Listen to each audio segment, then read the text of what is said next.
하겠습니다. 사랑합니다. 감사합니다. 축복합니다. 주님의 사랑과 은혜가 우리 가운데 충만히 갈 줄 믿습니다. 우리 잠시 기도하고 함께 말씀 나누겠습니다.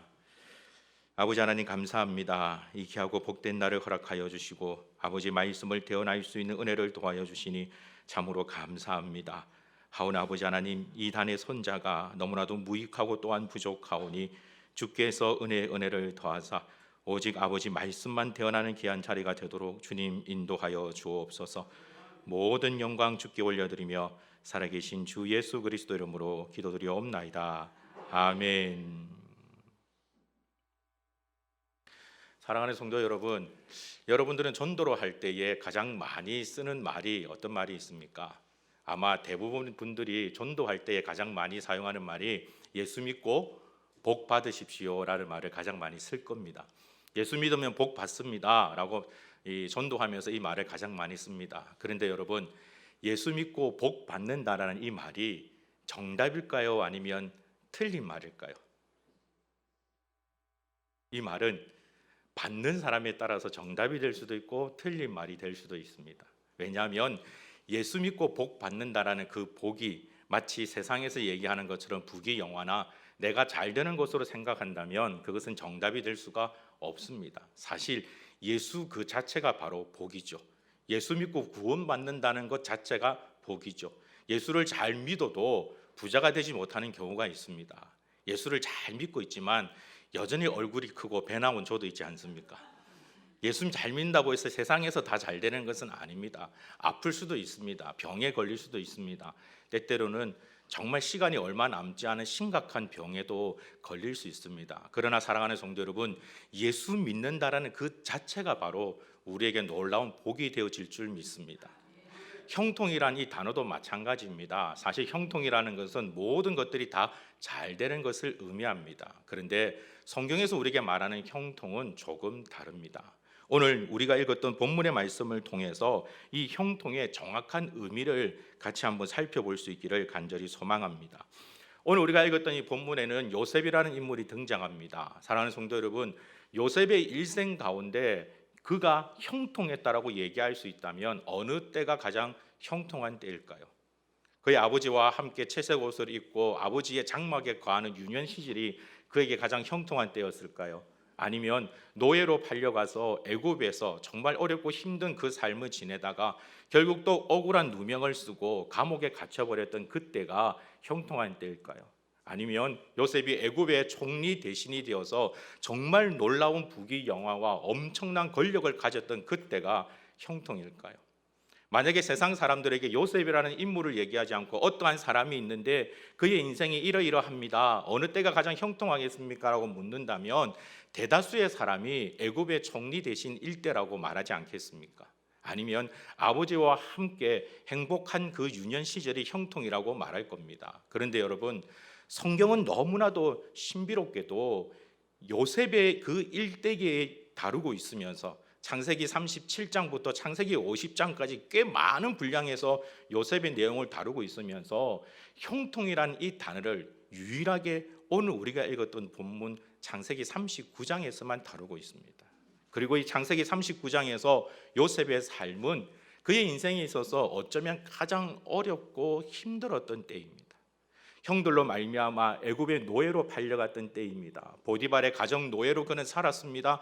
그곳에서 조금 잘 되는 것처럼 보였지만 또 억울한 누명을 쓰고 햇빛 하나 비치지 않는 그 지하 감옥에 그가 갇혀야만 했던 바로 그때, 놀랍게도 성경은 그때를 형통이다라고 말하고 있다라는 겁니다. 그렇다면 이 성경이 말씀하고 있는 형통에는 흔히 우리가 생각할 수 없는 놀라운 의미가 담겨 있다는 것을 우리는 알 수 있습니다. 사실 여러분, 오늘 본문의 내용을 가만히 살펴보면 이 형통은 요셉의 고백이 아닌 것을 우리는 알 수 있습니다. 오늘 우리가 시간상 다 읽지는 않았지만 창세기 39장 2절과 3절 말씀을 이 시간 같이 함께 합독하도록 하겠습니다. 창세기 39장 2절과 3절입니다. 다 같이 읽겠습니다.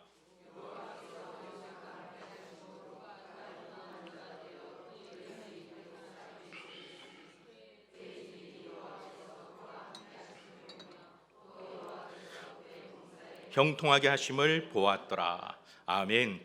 방금 우리가 읽었던 2절과 3절의 내용을 보면 요셉이 자신을 가리켜 형통했다라고 얘기하지 않습니다. 스스로 형통한 자라고 그는 표현하지 않습니다. 성경은 우리에게 말씀하기를 여호와께서 요셉과 함께 하심으로 그가 형통한 자가 되었다라고 말합니다. 이것은 요셉의 고백이 아니라 제3자의 고백입니다. 누구의 고백입니까? 바로 이 창세기를 기록했던 모세오경을 기록했던 모세의 고백이었습니다. 요셉의 일대기를 기록하면서 바로 이 시점에서 모세는 요셉이 형통했다라고 자기의 고백을 담아서 소개하고 있습니다. 왜냐하면 모세는 이 내용을 기록하면서 자신의 인생을, 자신의 삶을 요셉의 인생과 함께 오버랩했기 때문에 그렇습니다. 우리가 너무나 잘 알고 있는 모세도 그의 인생을 크게 세 부분으로 나눌 수 있습니다. 40세까지 모세는 애굽의 왕자로 살았습니다. 애굽의 왕자가 어떤 의미인지 아십니까? 애굽은 그 당시에 세계를 다스리는 나라였습니다. 그 나라의 왕자로 살았습니다. 우리가 상상하는 것보다 더욱더 놀라운 삶을 이 모세는 살았을 겁니다. 그게 40세까지였습니다. 그리고 40세부터 80세까지는 미디안 광야에서 양을 치는 목자로 살았습니다. 왕자로 살아가다가 그 삶의 갭이 어마어마하게 큰 차이를 그는 경험하게 됩니다. 그리고 마지막 그가 80세에서 120세까지 그의 삶은 이스라엘의 지도자로 살아갑니다. 흔히 우리는 모세의 이 세 부분의 삶 속에서 마지막 이스라엘의 지도자로 살았던 모세의 그 삶을 우리는 가장 훌륭한 삶이라고 생각합니다. 우리에게는 믿음의 고백이 있기 때문에 그렇죠. 그러나 여러분, 객관적으로 모세의 삶을 살펴본다면 그의 인생에 있어서 형통이라고 얘기할 수 있는 때는 애굽의 왕자였던 때가 아니겠습니까?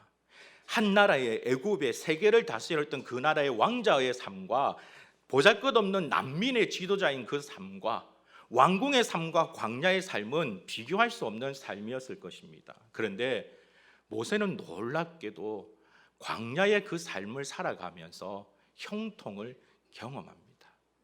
세상과 바꿀 수 없는 놀라운 형통을 모세는 경험합니다. 그 경험을 가진 모세에게 이 요셉의 기록을 하면서 요셉의 일생 가운데 가장 어렵고 힘들었음에도 불구하고 모세는 요셉의 형통이 자기의 눈에 보이는 겁니다.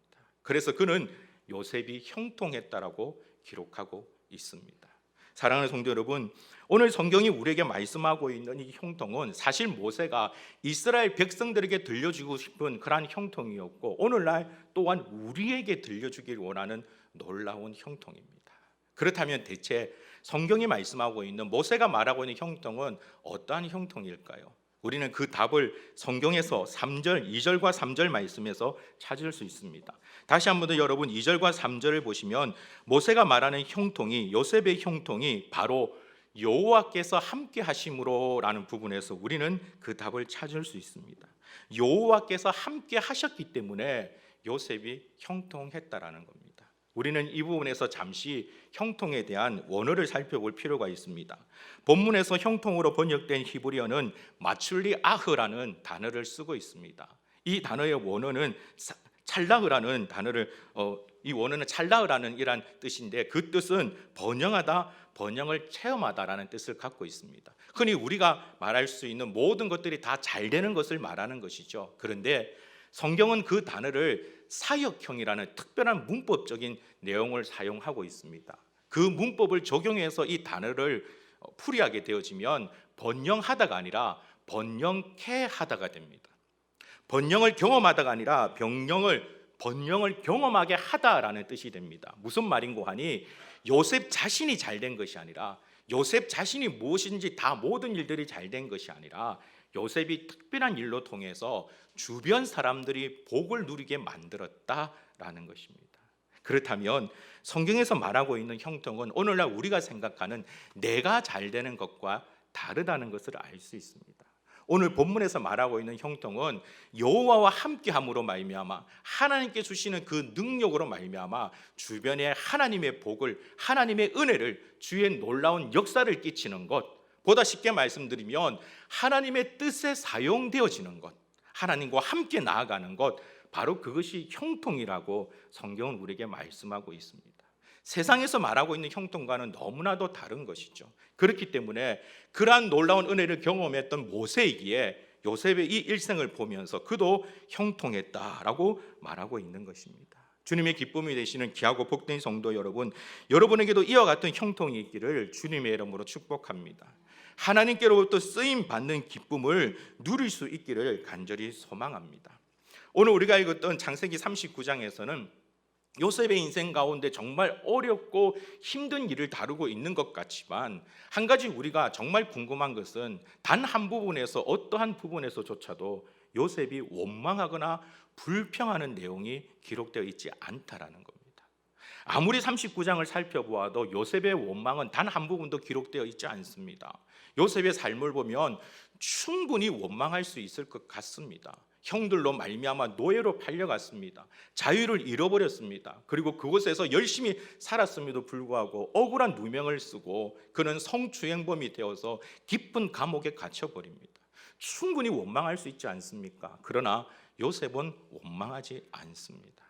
성경의 다른 부분을 살펴보면 그 성경의 믿음의 인물들이 하나님 앞에 원망하는 내용을 우리는 쉽게 찾아볼 수 있습니다. 시편만 보아도 시편의 대다수 내용이 탄원시입니다. 탄원시는 하나님 앞에 원망하는 것입니다. 하나님, 나는 왜 이렇습니까? 내 이웃은 저렇게 잘 되는데, 심지어 저 악인이 저렇게 잘 살아가는데 나는 왜 이렇게 괴롭습니까? 라고 말하는 원망의 시편에 참 많이 기록되어 있습니다. 선지자들도 하나님 앞에 원망을 참 많이 합니다. 하박국이라는 선지자가 대표적인 경우입니다. 불의 선지자라고 알려진 엘리야조차도 하나님 앞에 그는 차라리 나를 죽여주십시오 라고 원망합니다. 그런 원망들이 참 많이 기록되어 있는데 요셉에게는 단 하나도 찾아볼 수가 없습니다. 이것은 성경이 일부러 요셉의 원망을 감춘 것이 아니라 요셉은 정말 그의 삶 가운데 원망이 없었다라는 겁니다. 노예로 잡혀갔음에도 불구하고, 감옥에 죄수로 갇혀졌음에도 불구하고 요셉에게는 원망이 없었다는 겁니다. 왜 없었을까요? 그의 삶 속엔 하나님의 형통이 있었기 때문에 그렇습니다. 우리는 이 부분을 이해하기 위해서 창세기 37장을 살펴볼 필요가 있습니다. 조금 시간이 지났지만 창세기 37장 3절에서 우리가 함께 나누었던 그 은혜를 여러분 기억하십니까? 우리 창세기 37장 3절을 같이 한번 읽어보겠습니다. 창세기 37장 3절입니다. 다 함께 읽습니다. 시작.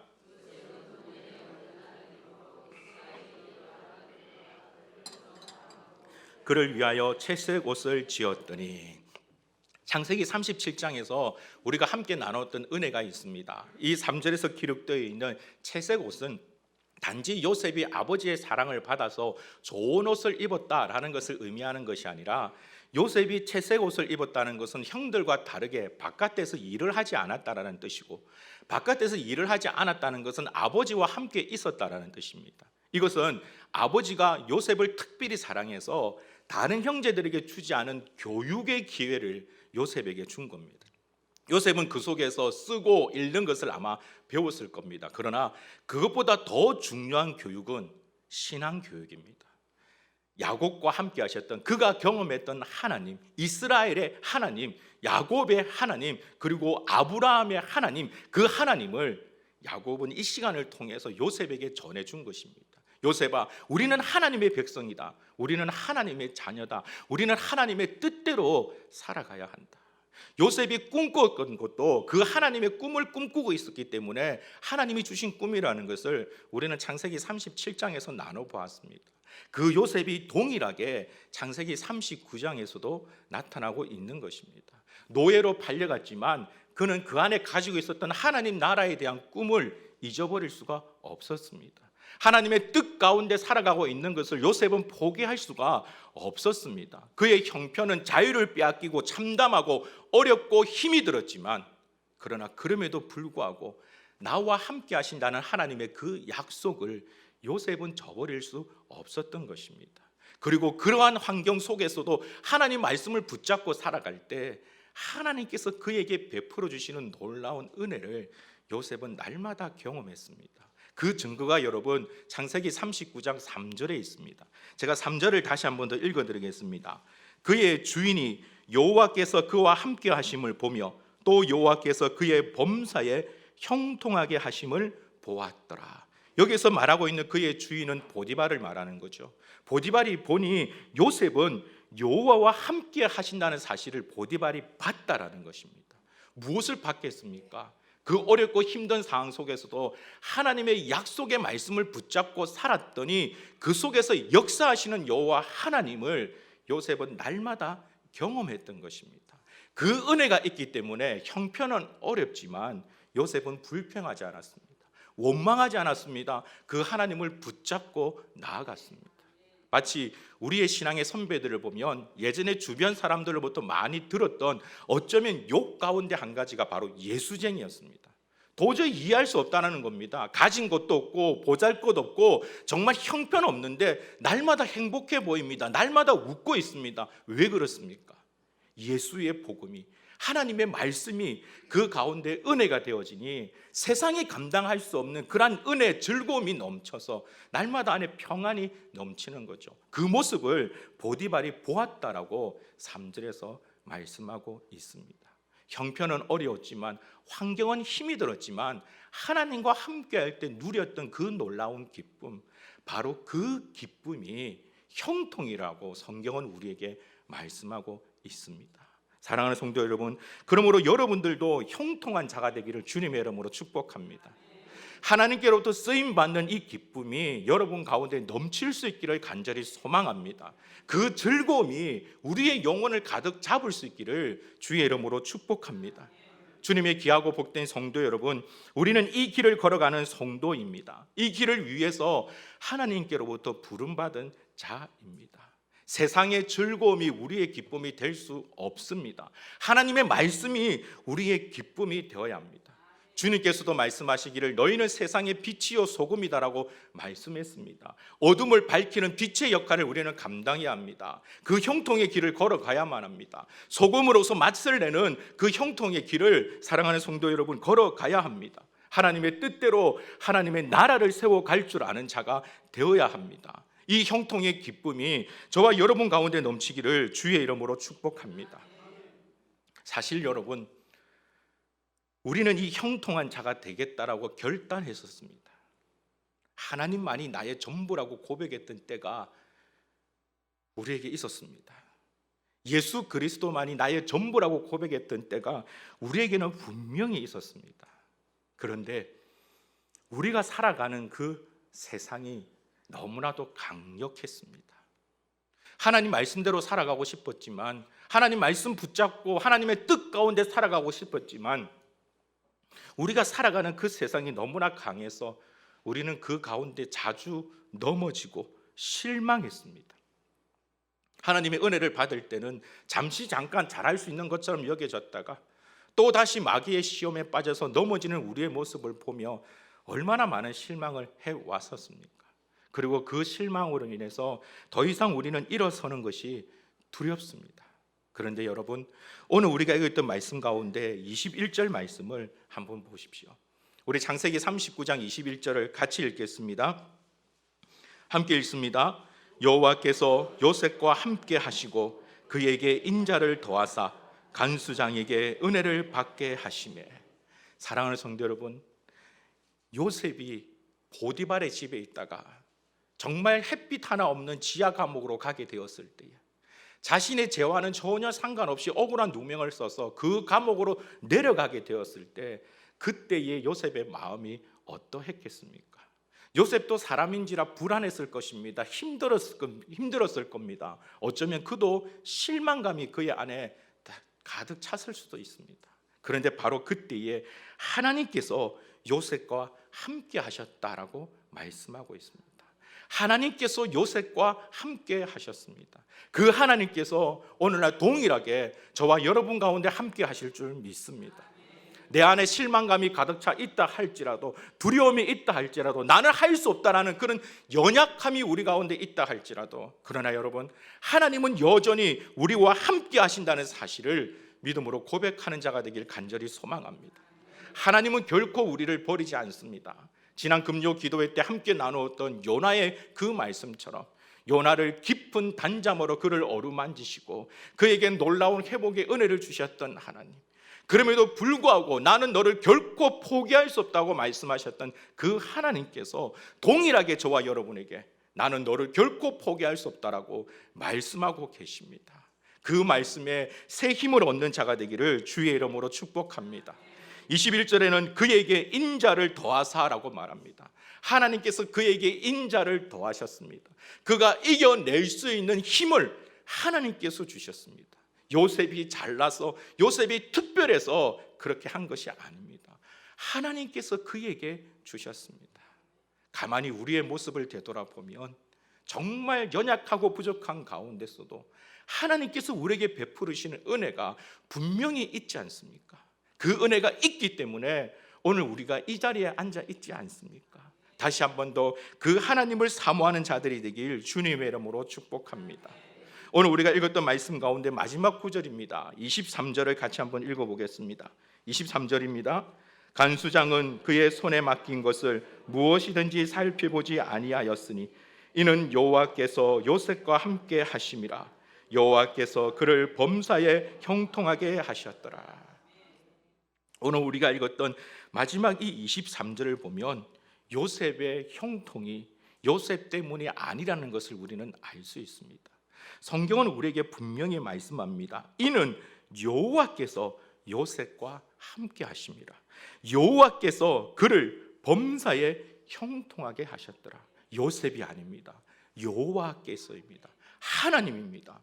우리가 하나님만 붙잡고 나아간다면 하나님의 그 놀라운 형통을 오늘도 내일도 경험하는 자가 되어질 줄 믿습니다. 그 형통의 자리에 나아갈 수 있기를 주님의 이름으로 축복합니다. 여호와께서 요셉을 형통하게 하셨듯이, 여호와께서 요셉을 범사에 형통하게 하셨듯이 오늘날 동일하게 바로 그 하나님께서 저와 여러분을 형통하게 하실 줄 믿습니다. 사단은 날마다 우리의 지나간 일들을 가지고 우리에게 다가옵니다. 사단은 우리에게 속삭입니다. 나는 알고 있다.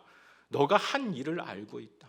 너가 실패한 일, 너가 넘어진 일, 너가 행한 그 추악하고 더러운 일들 나는 똑똑히 보았다라고 우리에게 속삭입니다.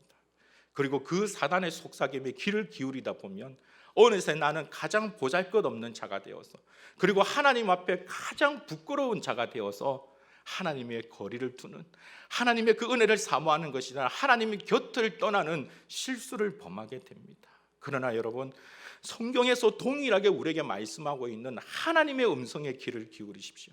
하나님은 그렇기 때문에 너에게는 나가 필요하다고 말씀합니다. 너가 죄인이기 때문에, 너가 부족하기 때문에, 너가 연약하기 때문에 너에게는 하나님이 필요하다라고 말씀하고 있습니다. 그렇기 때문에 하나님께서 우리를 위해서 주 예수 그리스도를 주셨지 않습니까? 우리를 위해서 주 예수 그리스도를 십자가에 찢겨 죽기까지 우리를 향한 하나님의 사랑을 확정하셨다라고 성경은 분명히 우리에게 말씀하고 있습니다. 이 사랑을 붙잡는 자가 되길 주의 이름으로 축복합니다. 오늘도 동일하게 하나님은 한 사람을 찾으십니다. 하나님 앞에 쓰임받는 이 형통의 즐거움을 누릴 줄 아는 자를 찾으십니다. 그 하나님의 부르심에, 그 하나님의 아름다운 부르심에 아멘으로 순종할 줄 아는 우리 모든 성도들이 될 수 있기를 주님의 이름으로 축복합니다. 십자가를 질 수 있나 주가 물어보실 때 죽기까지 따르오리. 성도 대답하였다.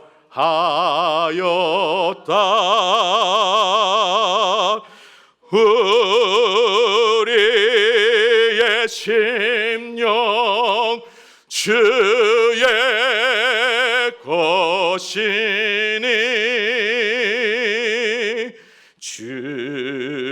주님의 형상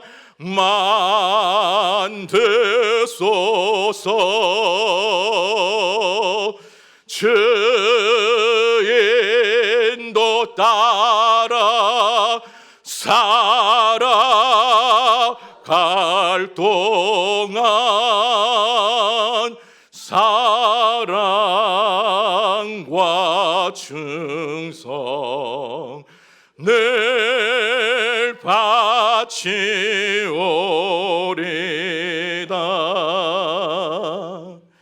우리 주님께서 물으실 때에, 십자가를 질 수 있나라고 물으실 때에 그 무릎에 예 주님, 나 부족하지만, 나 연약하지만 제가 지고 가겠습니다라고 고백할 수 있는 자가 되기를 간절히 소망합니다.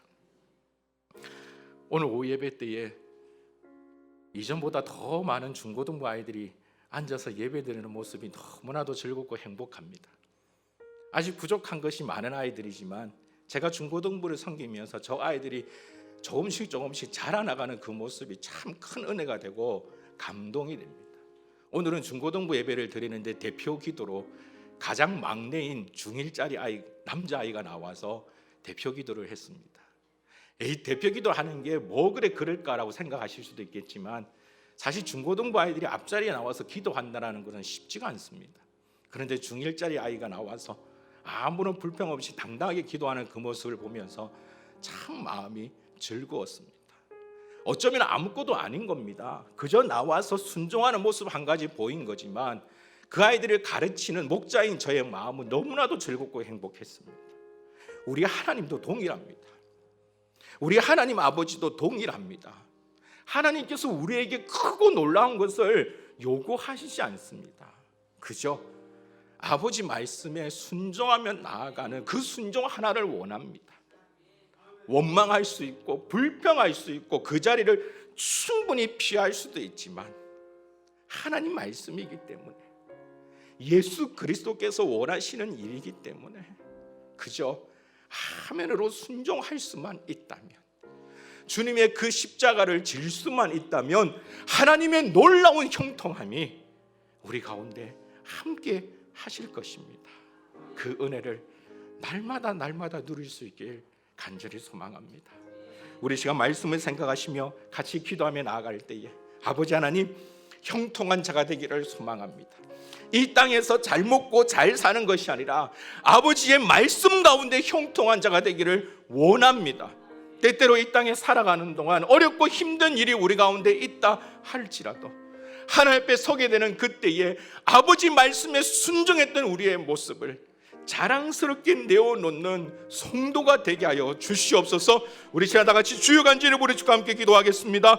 주여 주여 주여,